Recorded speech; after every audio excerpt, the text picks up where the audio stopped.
So Armin was the lead student on this project. He's since graduated and is a postdoc now at TU Delft. And this project was in collaboration, obviously, with TU Delft, the Dutch police, the high technology cybercrime unit of the Dutch police, ICSI, and King Saud University in Saudi Arabia. And we'll be focusing on bulletproof hosting, which some of you in the audience might not be familiar with. And to begin with, I'll kind of explain bulletproof hosting and give you a little bit of background on it. And for those of you not familiar with bulletproof hosting, it's kind of one of these basic building blocks of a lot of cybercrime, right? You need some server, some network connection in order to disseminate your attacks of things. And so bulletproof hosting is oftentimes this basic building block that people use to perpetrate all kinds of different scams. And what makes bulletproof hosting kind of different from normal hosting is that these bulletproof hosters are aware of the abuse and they kind of proactively protect their customers from the abuse. And I'll kind of go into details as how do they do this proactive protection. The other thing that they also offer is kind of anonymity for their customers as well. So they try and allow the content to persist for as long as they can, and they protect the customers as well as they can. At the beginning of bulletproof hosting, we see examples like McCoy, Russian business network, and things like that. And these are what I would call kind of static bulletproof hosters. They owned the hardware, they had the autonomous system, they had the network connection, they owned all the infrastructure, and then they rented it out to abusive customers within a year. But of course, the problem with having a static thing like that is that a lot of these got de-peered so that they could no longer peer and they would no longer have network connections and their servers would get seized and things like that. And so obviously they needed to adapt from this model. And more recently, there's been this evolution in bulletproof hosting where there's been a talk by the OpenDNS group there, and I did some previous work on this, kind of highlighting this transformation from these static bulletproof hosters to these more agile hosters from here. And that's what a lot of this talk is going to be giving you. It's kind of this internal insights into these agile hosters. And so these are kind of virtual overlay bulletproof hosters that don't actually own any of the infrastructure. They're just simply signing up as resellers to ISPs, oftentimes low-cost ISPs that don't invest much in anti-abuse handling, and then they resell that to abusive customers. And obviously this makes it much harder to track them and action against them because they're mixed in with this good stuff, right? That's just a cheap ISP that just underinvests in security oftentimes within here. And so this kind of transformation has obviously rendered a lot of the previous defenses that we had against bulletproof hosting not as effective within here.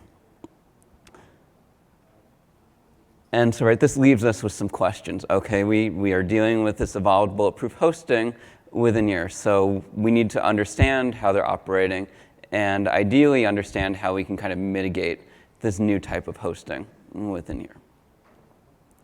And in order to do this, I'm going to go through kind of a case study of MaxiDead. And MaxiDead was taken down in 2018 legally by the Dutch police and the Thai police. The two operators were arrested. And this MaxiDead was a very prominent bulletproof hoster. If you went to the underground cybercrime forums, you'd see them advertising for customers all over the place. So they were a fairly major player in the bulletproof hosting space. They also started up another business called DepFile. And I won't go into much detail about DepFile, but DepFile was a cloud file sharing platform that hosted a lot of content, including a lot of child abuse material, unfortunately, within it. And they were operated by the same two people that were arrested within here. So through this legal takedown and seizure by the Dutch police, they had a copy of the back-end servers of MaxiDead. And that's going to form the basis of almost all of our analysis for this. And so within this back end, we can see that they had a total of 56,000 different server offerings.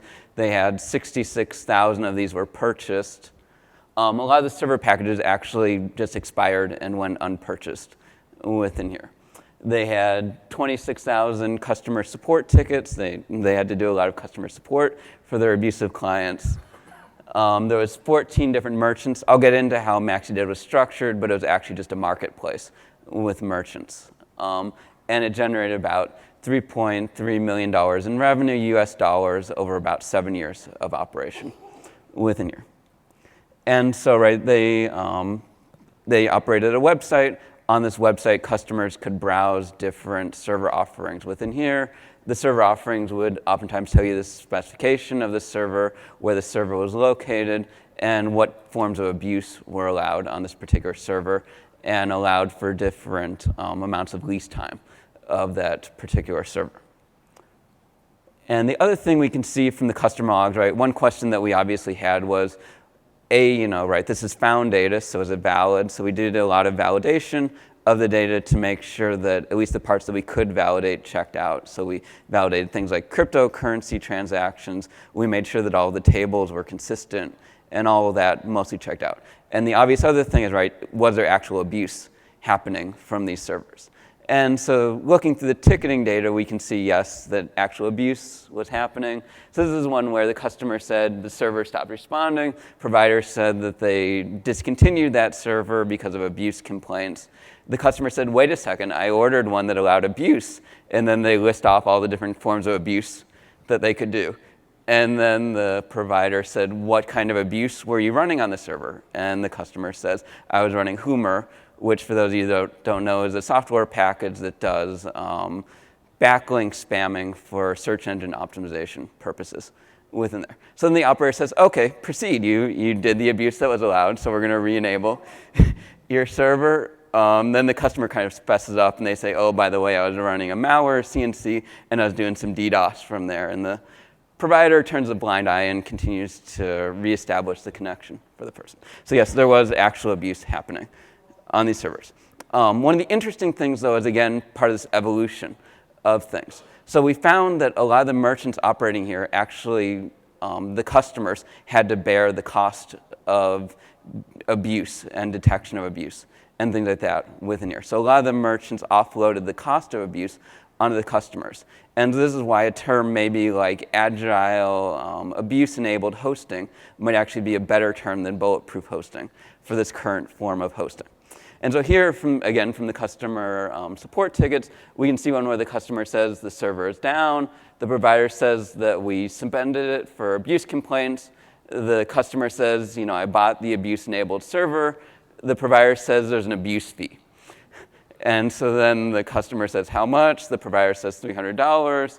The customer complains that's steep, but we can see from the payment logs that they paid the $300 abuse fee. Their server was migrated to another server and reinstantiated from here. So this is interesting because this is a decoupling of that cost risk of abuse onto the customer to make the agile hosters more efficient and kind of align incentives better between the two parties. Okay, so the high-level anatomy of MaxiDead and the bulletproof ecosystem is such, right? It begins with the customer that's looking for the server. Again, MaxiDead was a merchant platform. They also sold servers as well, but they were primarily a merchant platform that had a number of merchants that were offering, right, this bulletproof hosting on the site. And so then these merchants, right, what they did is they went to the upstream ISPs, subscribed as a reseller, and that's how they actually got the hosting to provide to the customers within here. So this is kind of how it was formed. So now that we kind of understand this form of bulletproof hosting, we understand the data set, I'll go into just a little bit of the details of it. So one of the things that we looked at, right, was kind of the merchant behavior. So again, there's these 14 merchants on here. About 75% of the packages allowed abuse within here, but only 4 of the merchants accounted for almost all of the sales on the platform. So virtually all of the merchants that tried to sell server package failed. They either didn't sell any or they sold extremely few number of server packages within here. And again, right, most of the packages went unpurchased within here.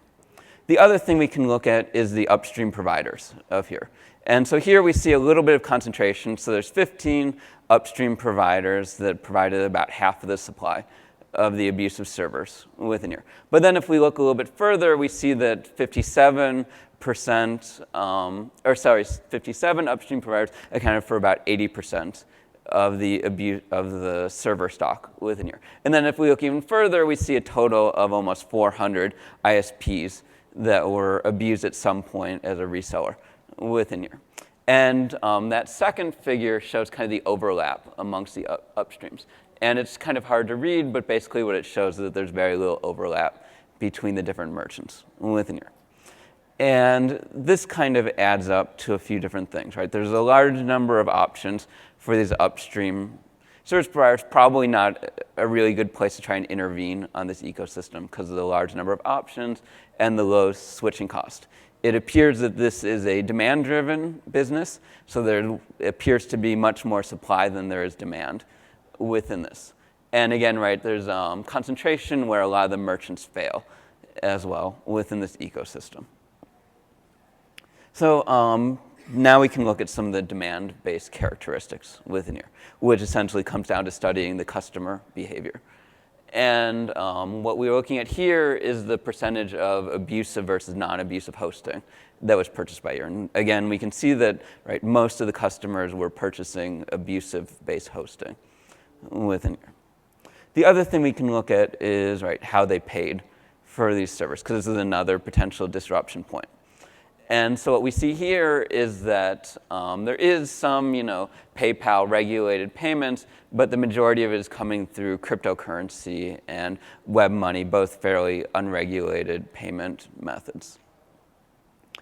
And so this kind of adds up to, right, most of these payments coming through web money and cryptocurrencies, which means that that payment channel is probably not that disruptable within here. It would be very hard to disrupt that. The next thing that I'm going to look at is kind of a combination of a lot of different players in this ecosystem, including somewhat the defenders within here. So what I'm going to look at is the server lifetimes within here, and this is broken into different segments of here. We basically did some clustering and some analysis to kind of bin these into the no abuse servers, low abuse. Low abuse essentially means like peer-to-peer file sharing, kind of intellectual property infringement type things, whereas an activity like that. Medium risk are things like phishing sites, those forum spamming tools like Humor, and things like that. And the high-risk abuse are things like malware, CNCs, DDoS attacks, and things of that nature within here. And so again, right, the customer can choose the length of their lease within here. And if we look at the abuse line, they choose about 3 months, but then about 15% of the servers are terminated. This obviously raised a red flag because most people don't have their servers randomly terminated for abuse. So we checked on the ticketing logs, and the customers weren't always adhering to the rules of here. So there was abuse coming from the non-abusive servers within here. So this is kind of a rough level of abuse is what we found from here. Of that, they lost about 11% of the utility of the servers due to shutdowns within here. In the low abuse category, it looks a little bit similar. The termination is a little bit more, and the lost productivity of the servers is a little bit escalated as well within there. The interesting thing is for the medium bracket, we see that the customers are choosing to release these for less time. They probably know their activity is more risky, and so they're going to move quicker, and they want a shorter lease on their server within here. So they're adjusting, essentially, because they're the ones bearing the cost of that abuse. They're adjusting their behavior within there. So they're paying a little bit of a premium for the shorter lease times, figuring that they'll lose less in terms of utility. And they're correct. Right? They only lose about 13 days of lost productivity of their server. And then the high-risk ones lease theirs for even less. A lot of them risk theirs for only a month within here, and then we see similar levels of kind of loss from the defenders. And so the customers are smart, they're adjusting, and unfortunately the defenders aren't really damaging their hosting ability that much within here. So I'll go on to the finances quickly here. So we can look at the revenue and cost numbers based on the back-end things. And of course, most of the revenue comes from the customer payments, and most of the costs are them passing on money to the merchants within here. Effectively, they collected about 10 to 15% commission on the servers within here. Unfortunately, we can't see the full scale of their costs. Things like personnel and some of the miscellaneous costs weren't in the database. They weren't adhering to GAAP accounting standards within here. So what we can see here is kind of a rough profit estimate. Again, these are kind of optimistic numbers. So this is best case kind of profits within here. The other thing to note is that DebtFile is actually the largest customer of MaxiDead within here. So DebtFile was buying all their hosting from MaxiDead, and they were by far the largest customer within here. MaxiDead made pretty underwhelming profits. Again, they had that $3.3 million, and they made, optimistically about $700K over the 7 years of operations here. It's a pretty low margin business, again. At best, retail levels of like 10% margins within their business. DebtFile, unfortunately, on the other hand, was a much more profitable business. So this was the cloud file hosting service that did the child abuse material within here. So they made $13 million in revenue. Their profits were probably exceeded $4 million over a slightly shorter period of time of $5 million within here. So this kind of shows you the scale of these customers that were using this abusive service within here. And from our analysis, it kind of suggests that MaxiDead might have been more valuable as a source of servers to DebtFile than the actual money that they were profiting from selling it to other customers within there at the end. So to kind of wrap things up, unfortunately, it looks like it's very difficult to directly disrupt things, right? The ISP level is very difficult to disrupt. The payment channel is very difficult to disrupt. There were only the 4 successful merchants, but unless you had the database, you couldn't know who those 4 merchants were. That wasn't externally visible to the customers within here. That was all hidden from the customer as to who the actual merchant was. So it would probably be a hard investigation to figure out who the merchants were within there. Takedown is, of course, an option within here, but of course, this was probably a very expensive investigation for the Dutch and Thai police to execute within here. We have, of course, the alternative of raising operational costs.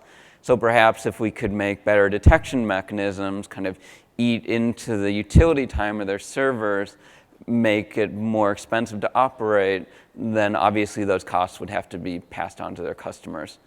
And that would slowly deteriorate the revenue and hopefully disincentivize more and more people from committing the crimes in the first place within here. So this all leads to us kind of needing more research within here, like that cool research that we did on the targeted spear phishing kind of stuff and the other phishing attacks. We need more of that in this bulletproof hosting space, kind of focused on the agile hosting. And so with that, I'd like to thank you. And again, Armin did most of this work within here. Here's his contact information. And it's unfortunate that I'm giving the talk instead of him. So thank you very much.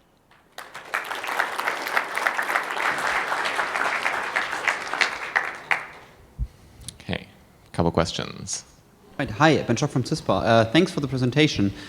So essentially, you stumbled on this goldmine of this one particular hoster, right? Right. Can you give me an intuition of what the rest of the malicious ecosystem looks like? So the rest of the bulletproof hosting, do you think it's similar? My suspicion is that there's still some of those monolithic for the people that want really stable hosting, but those are kind of hidden behind VPNs and proxies. And most of the stuff that's exposed that isn't running behind VPNs and proxies is going to be this agile hosting. Pretty much all, and this is a much larger segment of the market these days, is agile hosting. It's just natural evolution that they've evolved beyond the blacklisting and other interventions that people have. All right. Thanks. Hello, I'm Jeffrey Goldberg from 1Password, and in a previous life I was a postmaster. And I'm just wondering whether you looked at all or have any sense of the efficacy of the various forms of blacklisting of networks and of upstream networks, because funny that you should mention that question. Unfortunately, this isn't super readable, but this is our analysis of a whole bunch of blacklists, and the intersection with the hosting. And the bottom line is that there's almost none. So I'm sorry to disappoint you, but I worked really hard on that. yeah, we looked at that, and there's very little overlap. Do you have a question? Yeah. Can be answered in 10 seconds. Yossi from Ben Gurion. Can you comment on the languages of the tech support tickets and of the advertising copy of this bulletproof hosting provider? Good question. It was somewhat in Russian, and a lot of the tickets were in Russian as well. Okay. So Thank it was both English and Russian.